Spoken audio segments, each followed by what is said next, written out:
Assalamualaikum warahmatullahi wabarakatuh. Bismillahirrahmanirrahim. Alhamdulillahirabbil alamin.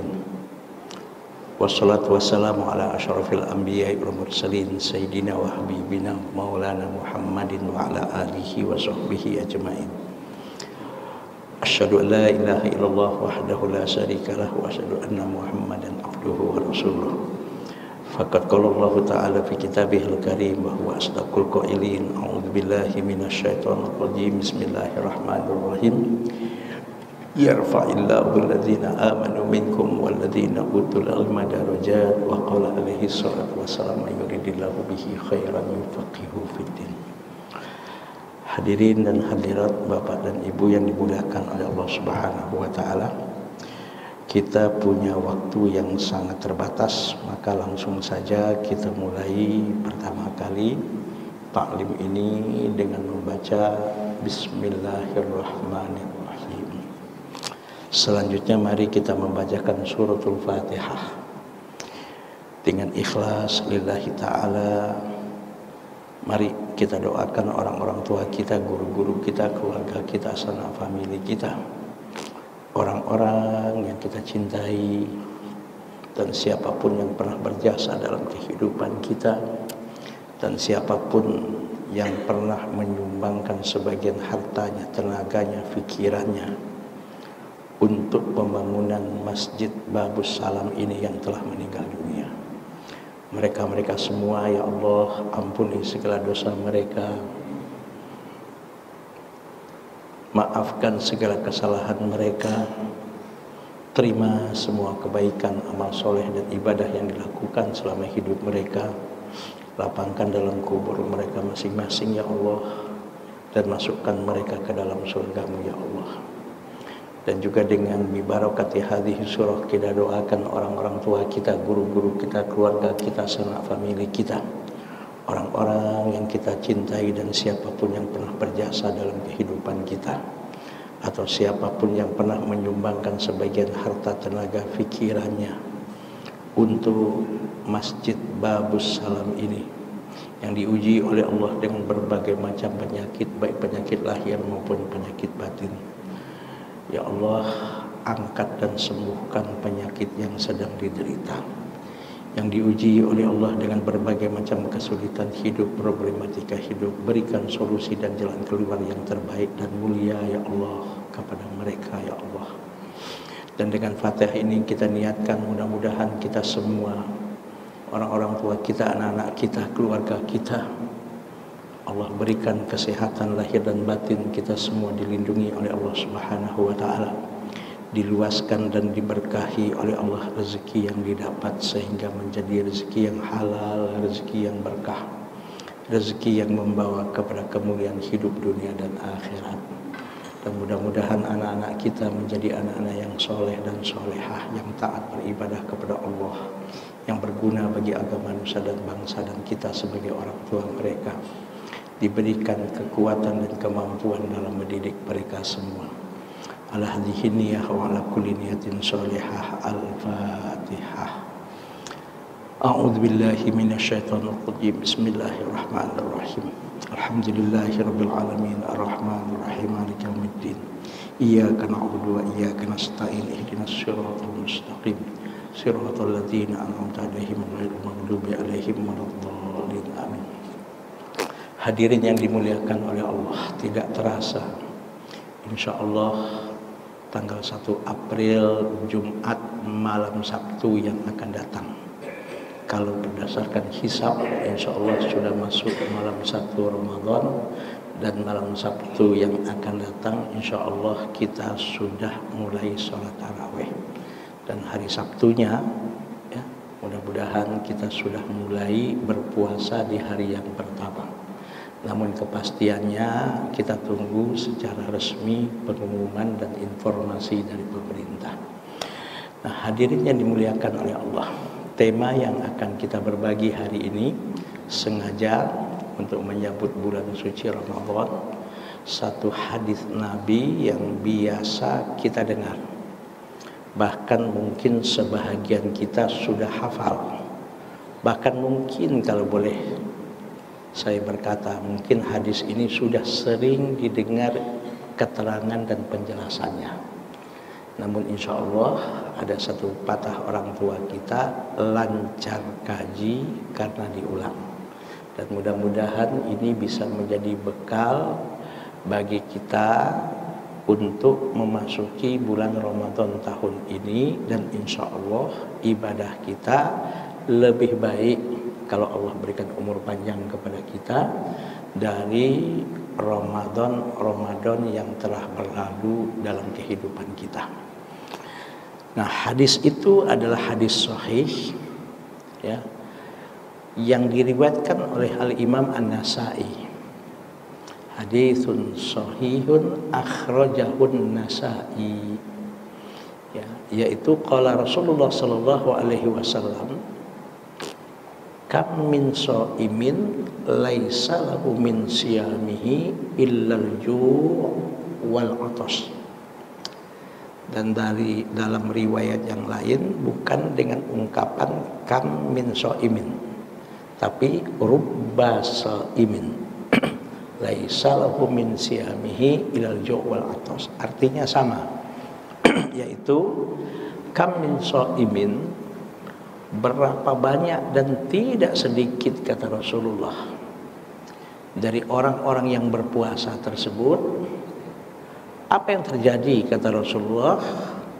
Laisa lahu min siyamihi, ternyata dari puasa yang ia lakukan ternyata tidak ada nilainya di hadapan Allah. Artinya dia tidak dapat apa-apa di hadapan Allah. Mungkin kalau boleh saya bicara, puasanya adalah sia-sia di hadapan Allah Subhanahu wa taala. Nah, jumlah yang berpuasa seperti ini, kata Rasulullah, tidak sedikit. Karena puasanya sia-sia, puasanya tidak ada nilai di hadapan Allah, mungkin boleh jadi tidak sama sekali dapat pahala dari puasanya tersebut, padahal dia sudah mampu menahan lapar dan haus dari subuh sampai maghrib. Panas bagaimanapun cuaca, bagaimanapun mungkin boleh jadi ya, terik bagaimanapun matahari di bulan Ramadan itu dia mampu atasi. Tapi sayang, kata Rasulullah, yang ia dapat hanya lapar dan haus, karena memang dia sudah tidak makan dan tidak minum dari subuh sampai maghrib. Nah, pertanyaan yang akan kita pertanyakan untuk membahas hadis ini adalah ya, pertanyaannya, kenapa atau apa sebabnya? Kenapa bisa terjadi hal yang seperti ini yang dinyatakan oleh Rasulullah dalam hadis ini? Apa sebabnya? Kenapa ini kita fokuskan? Karena jangan sampai puasa kita nanti, kalau Allah memberikan umur panjang, insya Allah amin, jangan sampai ibadah kita sia-sia di hadapan Allah Subhanahu wa taala. Dan kita tidak tahu, boleh jadi Ramadan ini bisa jadi Ramadan terakhir bagi kita. Ya, kita coba lihat, apalagi pandemi yang kita tahu ya, mudah-mudahan ini sudah berakhir. Mudah-mudahan selama pandemi ini banyak sekali teman-teman kita, saudara kita, guru-guru kita, orang-orang yang kita cintai, orang tua kita, bahkan boleh jadi mungkin anak kita meninggal dunia. Dan bisa jadi, naudzubillah, ya kita nggak berharap, tapi kita nggak tahu umur kita di mana dan kapan. Bisa jadi seandainya Allah masih memberikan umur panjang kepada kita di bulan Ramadan ini, bisa jadi Ramadan ini Ramadan terakhir dalam hidup kita. Makanya inilah urgensinya kenapa kita malam ini ya berusaha untuk memahami hadis ini. Apa sih sebabnya gitu loh. Gak sedikit, kata Rasulullah, dari umatku yang berpuasa, tapi ternyata dari puasa yang ia lakukan dia nggak dapat apa-apa kecuali hanya lapar dan haus. Apa sebabnya? Kenapa? Nah, jawaban yang paling simpel, yang paling gampang adalah sebab puasa yang ia lakukan tidak sama dengan yang diinginkan oleh Allah, dengan yang dicontohkan oleh Rasulullah. Walaupun mungkin boleh jadi dia yakin puasanya sudah seperti yang diinginkan oleh Allah, yang dicontohkan oleh Rasulullah, tapi ternyata puasanya tidak sama dengan yang diinginkan oleh Allah, tidak sesuai dengan tuntunan syariat yang sebenarnya, sehingga puasanya tidak ada nilainya di hadapan Allah. Usikum wa nafsi wa iyaya bitaqwallah. Kita sering membahas ya, ibadah apapun yang kita lakukan, terutama ibadah mahdhah seperti sholat, puasa, ibadah umroh kita, ibadah haji kita, ya. Kalau ingin ibadah yang kita lakukan ini ya, sesuai secara utuh dengan yang diinginkan oleh Allah, yang dicontohkan oleh Rasulullah, yang berlandaskan kepada wahyu, bahasa mudahnya yang sesuai dengan tuntunan syariat secara utuh, minimal ada dua hal yang harus jadi perhatian. Dan ini ya, dua hal ini harus terpenuhi. Satu yang biasa kita bahas ya, tentang bagaimana tata cara ibadah itu. Ini satu ya, tata caranya, the way of our fasting. Bagaimana tata cara ibadah puasa kita itu, bagaimana? Sudahkah tata cara ibadahnya sesuai dengan yang diinginkan oleh Allah, yang dicontohkan oleh Rasulullah, yang sesuai dengan tuntunan syariat yang berlandaskan kepada wahyu, yaitu Al-Quran dan Sunnah, atau belum? Itu satu. Yang kedua, nah ini yang jarang sekali diketahui, bahkan ya, yang kadang-kadang yang faktor kedua ini nih, yang boleh jadi mungkin tidak diketahui atau terlupakan. Dan faktor ini juga faktor yang tidak kalah penting dengan faktor pertama, yang juga menentukan ibadah kita itu ya sudah sesuai atau belum dengan yang diinginkan oleh Allah, yang dicontohkan oleh Rasulullah. Nah, faktor ini disebut adalah faktor maqasid ya, syariah dari ibadah yang kita lakukan. Sudahkah betul-betul, apa itu maqasid? Output, hasil akhir yang diinginkan oleh Allah dari ibadah yang kita lakukan, sudahkah menghasilkan hasil yang Allah inginkan? Nah, ini maqasid ini secara ada dua, ada yang secara umum, ada yang secara khusus ya. Kalau secara umum itu ada tiga ya, saya tulis pakai bahasa Arab ya, yang gampang lah di sini. Satu adalah tazkiyatun nafsi, yang kedua nanti iqamatul adli, yang ketiga nanti al-maslahah. Nah, ini akan kita bahas ya. Nah, usikum wa nafsi wa iyaya bitaqwallah. Nah, dua aspek ini dalam semua ibadah yang kita lakukan itu wajib terpenuhi. Jangan hanya aspek yang pertama ya. Kalau aspek pertama itu konsentrasinya biasanya dipelajari dalam ilmu namanya ilmu fikih ya. Ilmu fikih, bagaimana tata cara sholat, bagaimana tata cara wudhu, bagaimana tata cara tayamum, bagaimana tata cara haji dan umroh, bagaimana tata cara ibadah saum kita dan ibadah-ibadah yang lain. Aspek tata cara ini konsentrasinya adalah dalam ilmu fikih. Nah, berbeda dengan aspek maqasidus syariah. Nah, ini biasanya dibahas dalam satu ilmu namanya ilmu usul fikih, bukan ilmu fikih, ilmu usul fikih. Apa itu ilmu usul fikih? Ilmu usul fikih itu adalah ilmu, ya, kalau diterjemahkan adalah metodologi hukum Islam. Ya, ditinjau dari aspek metodologinya. Ilmu ditinjau dari aspek metodologinya. Ilmu fikih ditinjau dari aspek metodologinya. Ya, methodology of Islamic law. Nah, usikum wa nafsi wa iyaya bitaqwallah. Kita sekarang kebanyakan memahami ibadah itu hanya masalah, yaitu aspek tata cara. Iya, nggak salah. Memang harus. Bagaimana sholat kita akan sesuai dengan yang diinginkan oleh Allah kalau tata caranya tidak sesuai dengan tata cara yang diinginkan oleh Allah?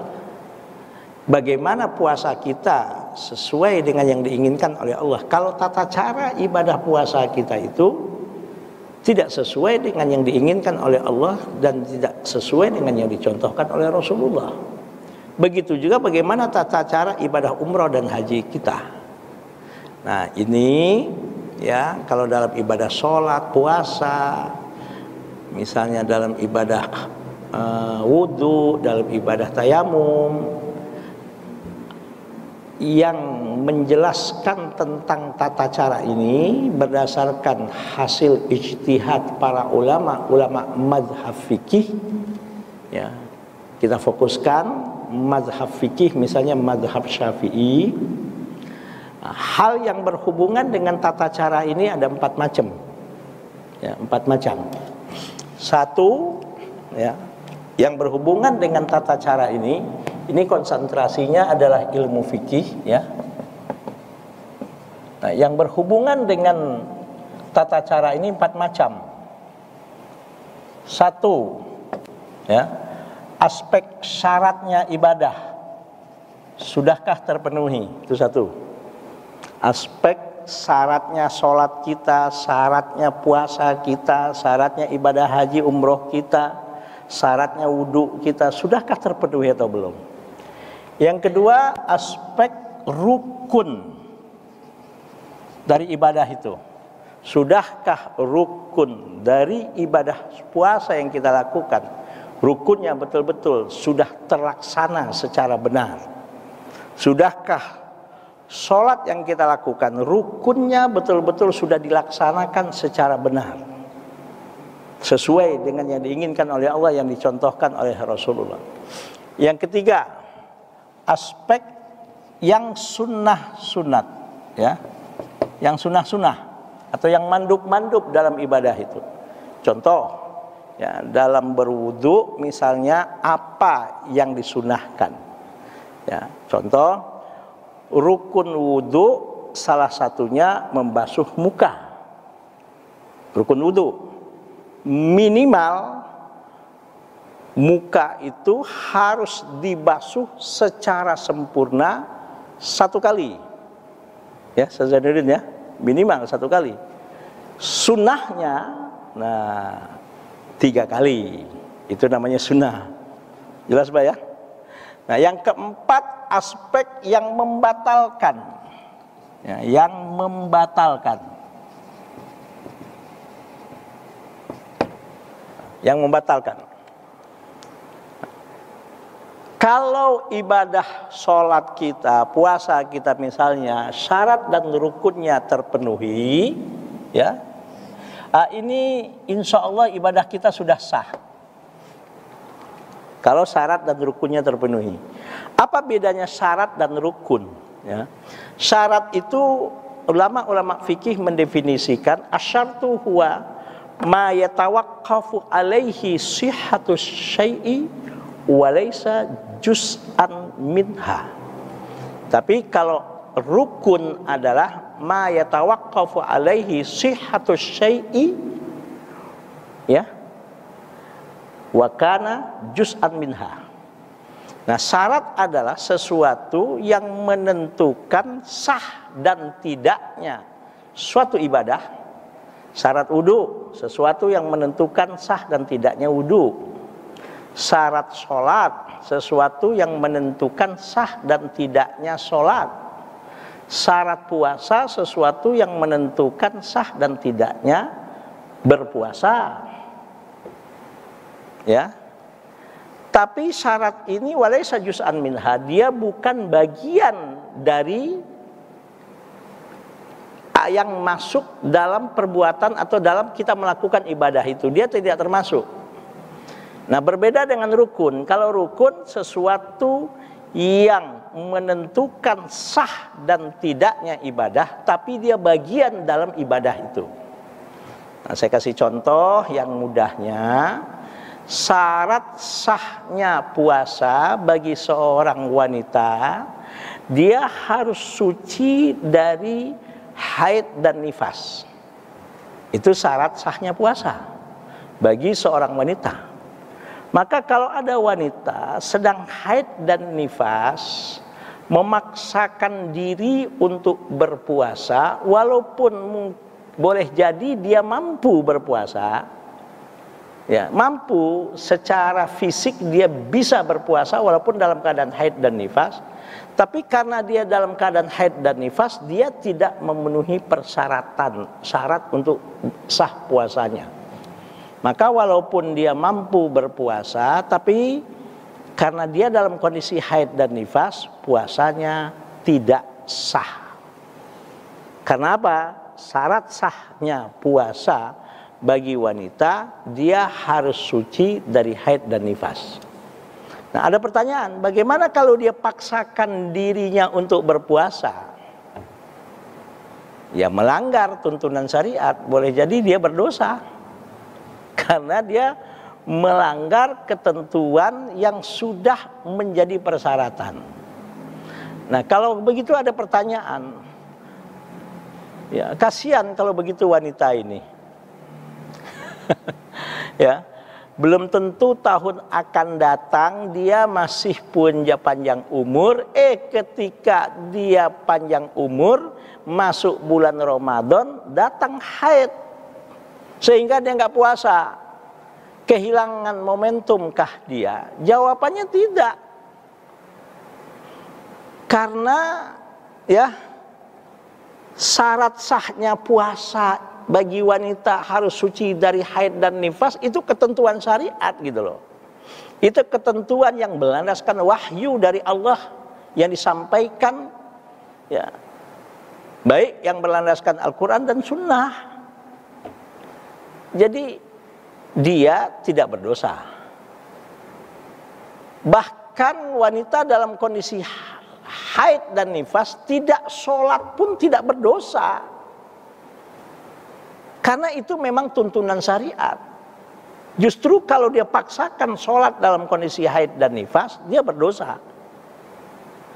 Hanya bedanya berdasarkan hadis sahih yang diriwayatkan oleh Imam Muslim, an Aisyah radhiyallahu anha, dari Aisyah radhiyallahu anha, istrinya Rasulullah, ketika Rasulullah ditanya oleh Aisyah, karena ini pertanyaan titipan dari para sahabiat, wanita-wanita yang hidup di zaman itu, untuk bertanya ke Rasulullah, bagaimana ya Rasulullah tentang puasa dan sholatnya wanita-wanita yang haid? Apa kata Rasulullah? Dan disampaikan oleh Aisyah. Apa kata Aisyah? Qalat Aisyah tu, kunna nu'maru biqada'is shaumi wala nu'maru biqada'is shalah. Kami para wanita-wanita yang haid atau nifas di bulan Ramadan, kemudian kami tidak sholat, kami tidak puasa, karena memang itu perintah Allah untuk tidak sholat, untuk tidak puasa dalam kondisi haid dan nifas. Nah, dan puasa yang ditinggalkannya itu wajib diqadha nanti di luar Ramadan. Tapi kalau sholat yang ditinggalkannya tidak ada syariat untuk diqadha. Justru kalau dia taati larangan itu, insya Allah dia termasuk hamba Allah yang taat atas apa yang diinginkan oleh Allah. Ya, jelas Pak ya? Nah, ini contoh. Nah, rukunnya puasa apa misalnya? Rukun puasa, niat. Jadi kalau puasa itu tidak niat, ya tidak sah. Apalagi misalnya menahan diri dari makan dan minum dan segala apapun yang membatalkan puasa dari masuknya waktu subuh sampai masuknya waktu maghrib. Seandainya 2 menit sebelum maghrib dengan sengaja dia batalkan puasanya misalnya, ya, dia batalkan, maka puasa yang dari subuh sampai 2 menit menjelang maghrib tadi batal semua, udah tuh. Karena apa? Karena dia sudah makan dan minum sebelum waktu yang ditentukan boleh makan dan minum, yaitu masuknya waktu maghrib. Kan hanya 2 menit, walaupun 2 menit. Walaupun 2 menit. Nah, ada pertanyaan, bagaimana kalau makan dan minum karena lupa, benar-benar lupa? Ya, itu dalam hadis sahih, ya, Rasulullah menyatakan, ya, barang man soma fa'akala wa syariba fal yutimma saumahu fa inna ma'at amahullahu, ya, wasakahu. Jadi barang siapa yang sedang berpuasa, ini hadis sahih yang diriwayatkan oleh Imam Muslim. Barang siapa yang sedang berpuasa kemudian lupa, benar-benar lupa, bukan dilupain ya, bukan dilupa-lupain, bukan benar-benar lupa. Kemudian dia makan dan minum, itu kata Rasulullah nggak ada masalah. Pas ingat, hentikan makan dan minumnya. Kalau seandainya masih ada tersisa di mulut, buang. Jangan ditelan. Nggak boleh, buang. Ya, buang. Kemudian kumur-kumur untuk supaya dipastikan tidak ada lagi tersisa. Buang. Dan fal yutimma saumahu. Sempurnakan puasanya gitu loh. Kenapa? Fa inna ma'at amahullahu wasaqahu. Berarti itu Allah memberikan kepada dia makan dan minum walaupun dia sedang berpuasa. Nah, kita nggak akan konsentrasi ke situ ya. Nah, itu yang syarat dan rukun. Kemudian yang sunnah. Nah, yang sunnah ini ya supaya puasa kita insya Allah sempurna. Waktu-waktu kosong kita perbanyak tilawatul Quran, bahkan tadarus. Tadarus itu berusaha tadabbur, menghayati makna dan maksud Al-Quran. Nah, supaya nggak keliru, ya berguru dengan guru yang memang ngerti dan faham. Supaya pemahaman kita jangan sampai keliru dalam memahaminya. Nah, misalnya lagi di malam Ramadan itu kita bertarawih. Nah, itu insya Allah yang bisa menyempurnakan ibadah puasa kita. Dengan catatan, apapun yang membatalkan puasa harus zero. Nah, kalau ini sudah terpenuhi, ini baru satu aspek puasa kita sesuai dengan yang diinginkan oleh Allah. Aspek apa tuh? Kaifiyatul ibadah, bagaimana cara ibadah itu harus dilakukan. Nah, ada aspek lain yang gak kalah penting, juga harus seperti yang diinginkan oleh Allah. Apa sih hasil dari puasa kita gitu loh. Kalau sholat, apa sih hasil dari sholat kita? Dari haji, apa sih hasil haji kita? Outputnya apa? Nah, ini kadang-kadang kurang dipahami, kurang dimengerti. Yang difokuskan hanya masalah aspek tata cara. Yes, aspek tata cara ibadah adalah aspek yang juga harus kita betul-betul jangan sampai keliru, supaya tata cara ibadah kita betul-betul sesuai dengan yang diinginkan oleh Allah, yang dicontohkan oleh Rasulullah. Tapi aspek aspek yang namanya maqasidus syariah, outputnya, ya mungkin kalau saya boleh gambarkan dengan kata yang mudah, ya, bagaimana kita mampu menterjemahkan gitu loh. Sholat kita dan semua ibadah-ibadah kita itu bagaimana kita mampu menterjemahkan dalam kehidupan kita sehari-hari. Dalam kita berekonomi, dalam kita berinteraksi, dalam kita bermasyarakat, terhadap orang tua kita, terhadap guru kita, terhadap suami kita sebagai seorang istri, terhadap istrinya dia sebagai seorang suami, terhadap pemimpin kalau dia sebagai orang yang dipimpin anak buah misalnya rakyat, terhadap rakyatnya kalau dia sebagai pemimpin, dari dia bangun tidur sampai tidur kembali, bahkan sampai dia menghembuskan nafas yang terakhir. Bagaimana ya sholatnya, puasanya, hajinya, umrohnya, bahkan wudhunya itu dia mampu terjemahkan dalam kehidupannya sehari-hari. Hasilnya, outputnya harus menghasilkan sesuatu yang lo inginkan. Nah, ini namanya aspek maqasidus syariah. Apa ada dalilnya? Ada, nanti kita jelaskan. Ya.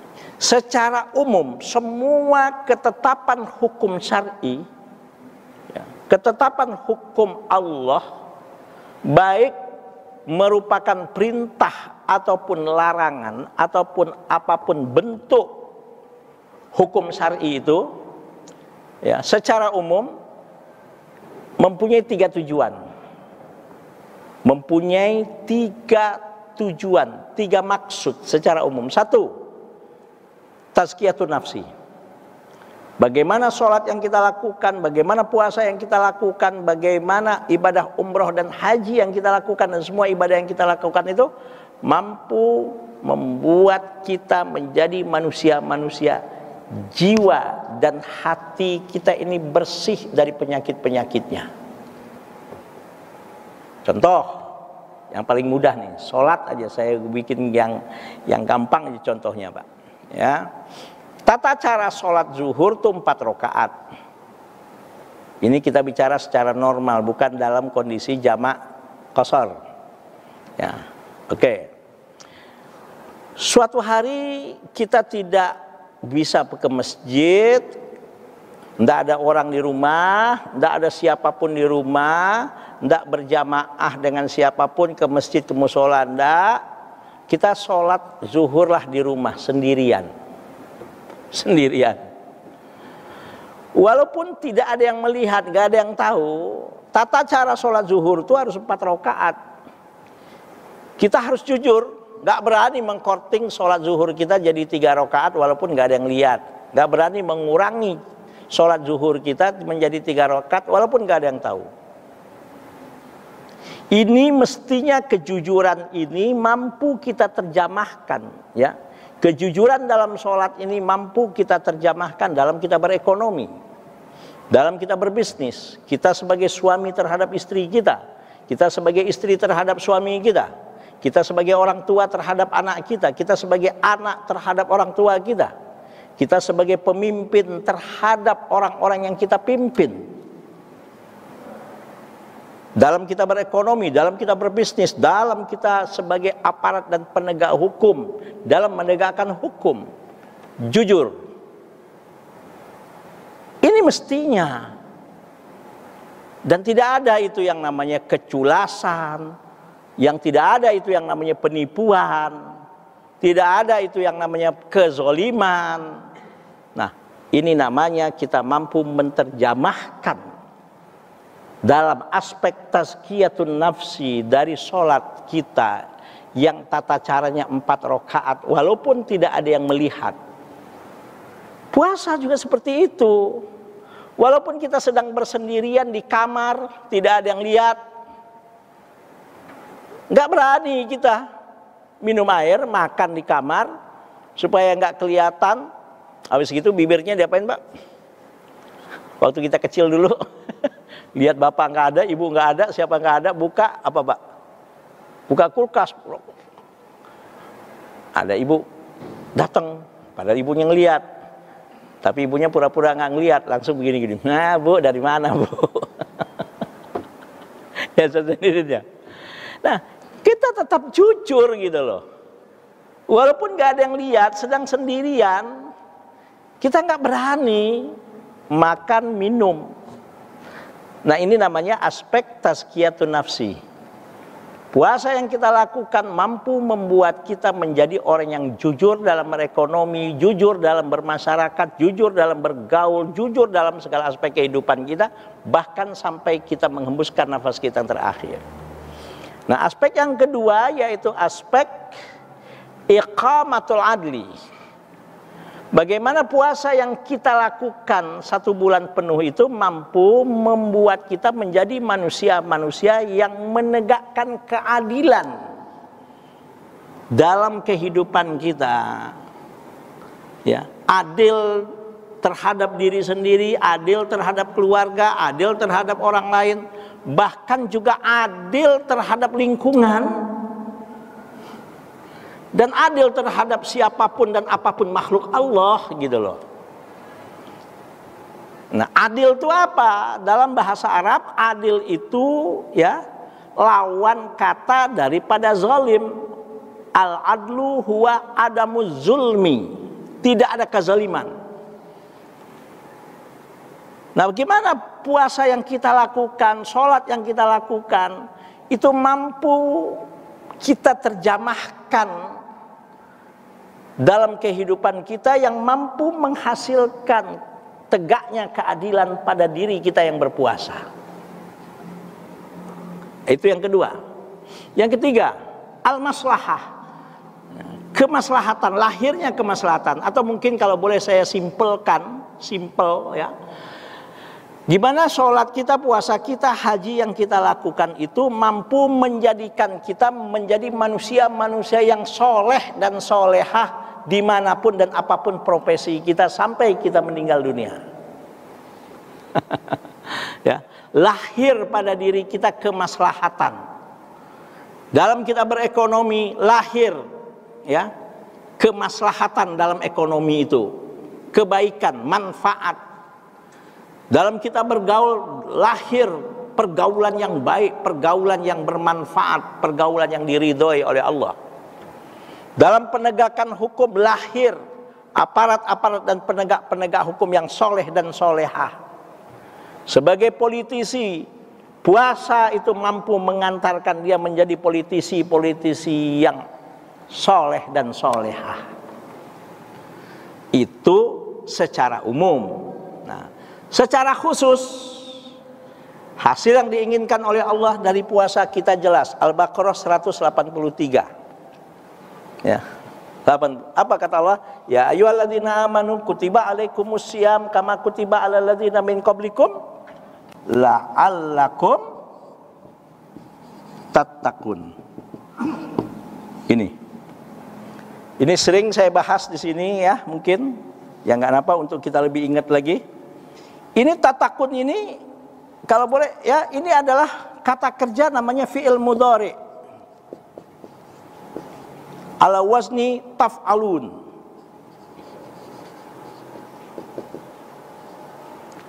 Fi'il mudhari dalam bahasa Arab itu apa? Al-fi'lul mudhari huwa kullu fi'lin yadullu ala husuli amalin fi zamanil hadiri awil mustaqbal.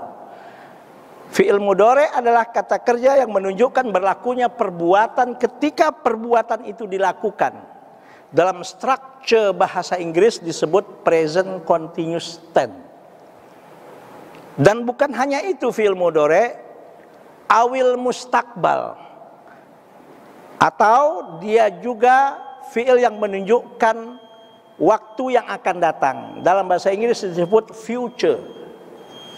Jadi hasil akhir output khusus yang diinginkan oleh Allah dari puasa yang kita lakukan itu, bagaimana puasa yang kita lakukan 1 bulan Ramadan itu ya hasilnya adalah, outputnya adalah mampu membentuk kita yang puasa-puasa ini, baik di bulan Ramadan ketika kita berpuasa, menjadi manusia-manusia yang muttaqin.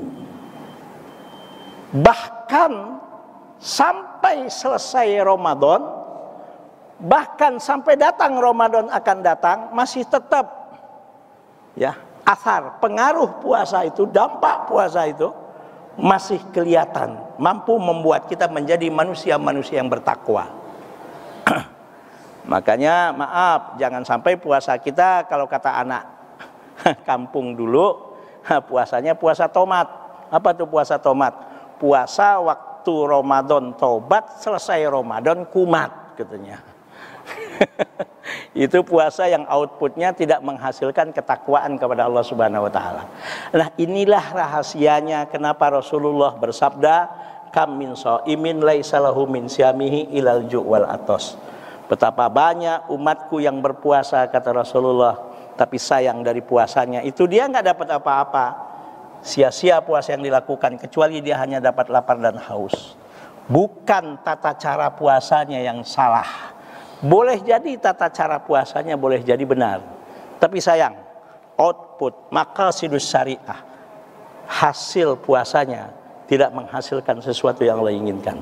Nah, mudah-mudahan puasa yang kita lakukan Pak nanti, ya bukan hanya sekedar aspek tata cara yang benar, tapi juga semua ibadah kita, tak terkecuali ibadah puasa yang akan kita lakukan, betul-betul mampu membentuk kita menjadi manusia-manusia secara umum. Tazkiyatun nafsi, jiwa kita ini betul-betul menjadi jiwa yang baik, jiwa yang bersih dari segala penyakit-penyakitnya. Iqamatul adli, tegaknya keadilan dalam kehidupan kita. Artinya kita tidak lagi menjadi manusia yang zalim dan memperlakukan orang lain atau apapun dengan perlakuan yang zalim. Yang ketiga, bagaimana puasa yang kita lakukan ini mampu membuat kita menjadi manusia-manusia yang soleh dan solehah. Secara khusus, la'allakum tattaqun. Puasa yang kita lakukan ini, baik kita di bulan Ramadan, bahkan sampai selesai Ramadan, bahkan sampai datang Ramadan yang akan datang, masih tetap mampu membuat kita menjadi manusia-manusia yang bertakwa kepada Allah. Dan mudah-mudahan puasa tahun ini menjadi puasa yang lebih baik dari tahun-tahun yang lalu, dan mudah-mudahan kita masih tetap diberikan umur panjang oleh Allah Subhanahu wa taala, dan mudah-mudahan sekali lagi hidup kita senantiasa mendapatkan ridha, rahmat dan keberkahan dari Allah Subhanahu wa taala. Maaf lahir dan batin ya. Apabila ada hal-hal yang kurang berkenan selama ini, marhaban ya Ramadan. Selamat datang bulan suci Ramadan. Kami sambut kedatangan bulan Ramadan ini penuh dengan sukacita dan bahagia. Semoga kita menjadi manusia-manusia yang muttaqin.